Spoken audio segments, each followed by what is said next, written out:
你有没有想过，为什么巴菲特是有史以来最伟大的投资者之一呢？在过去几十年一直是世界上第二最有钱的人，为什么单靠投资可以赚那么多钱呢？我们可以从他身上学到一些正统的投资理论。他用简单易懂的方法表达了他对投资的看法，所以任何人都可以从他身上学到这些知识。接下来会播放一段他在1985年接受访问的片段，他会告诉你应该如何挑选股票和一些非常简单的经验法则。 The first rule in investment is don't lose. And the second rule in investment is don't forget the first rule, and that's all the rules there are. I mean, if you buy things for far below what they're worth, and you buy a group of them, you basically don't lose money. Warren, what do you consider the most important quality for an investment manager? It's a temperamental quality, not an intellectual quality. You don't need tons of IQ in this business. I mean, you have to have enough IQ to get from here to downtown Omaha, but you do not have to be able to play three-dimensional chess or be in the top leagues in terms of bridge playing or something of the sort. You need a stable personality. You need a temperament that neither derives great pleasure from being with the crowd or against the crowd. Because this is not a business where you take polls, it's a business where you think. And Ben Graham would say that you're not right or wrong because 1,000 people agree with you. And you're not right or wrong because 1,000 people disagree with you. You're right because your facts and your reasoning are right. Warren, what do you do that's different than 90% of the money managers who are in the market?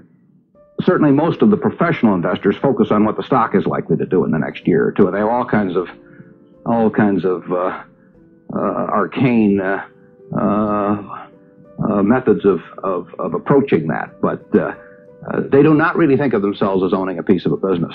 The real test of whether you're investing from a value standpoint or not is whether you care whether the stock market is open tomorrow. If you're making a good investment in a security, it shouldn't bother you if they close down the stock market for 5 years. All the ticker tells me is the price. Yeah. And I can look at the price occasionally to see whether the price is outlandishly cheap or outlandishly high. But prices don't tell me anything about a business. Business figures themselves tell me something about a business, but the price of a stock doesn't tell me anything about a business. I would rather value a stock or a business first and not even know the price, so that I'm not influenced by the price in establishing my valuation, and then look at the price later to see whether it's way out of line with what my value is. So Buffett chose to stay in this world, Omaha, Nebraska, where corn grows just minutes from downtown.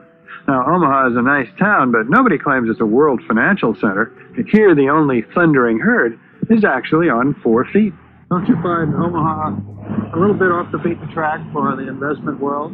Well, believe it or not, we get mail here, and we get periodicals, and we get all the facts needed to make decisions. And unlike Wall Street, you'll notice we don't have 50 people coming up and whispering in our ear that we should be doing this or that this afternoon. You appreciate the lack of stimulation here? I like the lack of stimulation. We get facts, not stimulation here. How can you stay away from Wall Street? Well, if I were on Wall Street, I'd probably be a lot poorer. You get overstimulated in Wall Street, and you hear lots of things, and you may shorten your focus, and a short focus is not conducive to long profits. And here I can just focus on what businesses are worth, and I don't need to be in Washington to figure out what the Washington Post newspaper is worth, and I don't need to be in New York to figure out what some other company is worth. It's an intellectual process. And the less static there is in that intellectual process, really the better off you are. What is the intellectual process? The intellectual process is defining your area of competence in valuing businesses, and then within that area of competence, finding whatever sells at the cheapest price in relation to value. And there are all kinds of things I'm not competent to value. But there are a few that I am competent to value. Have you ever bought a technology company? No, I really haven't. In 30 years of investing, not one? I haven't understood any of them. So you haven't ever owned, for example, IBM? Never owned IBM. Marvelous company. I mean, a sensational company, but I haven't owned IBM.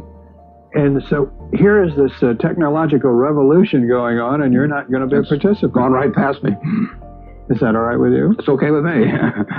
I don't have to make money in every game. I mean, I don't know what cocoa beans are going to do.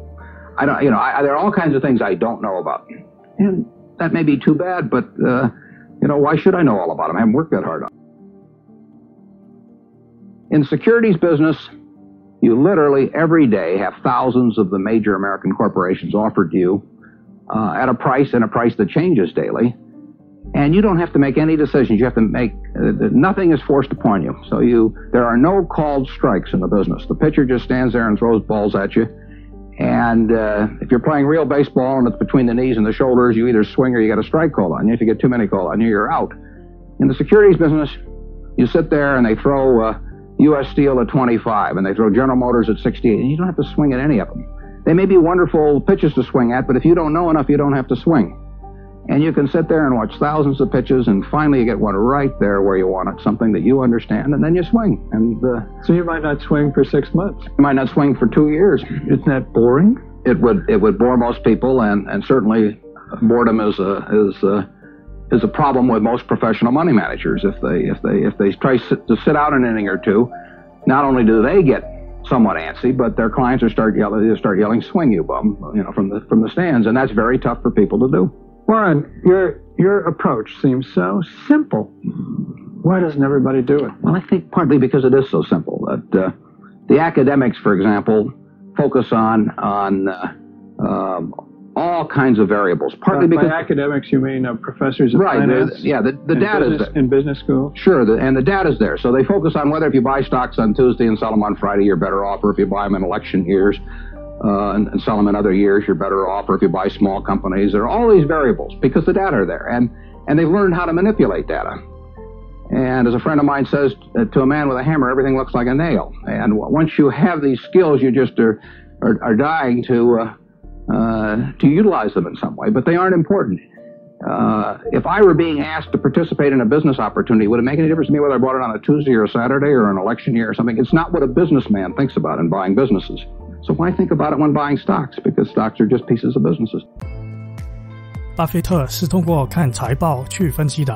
如果你对学习看财报有兴趣，可以在下面留言告诉我，我将会推出一个专为初学者而设的怎样看财报的课程。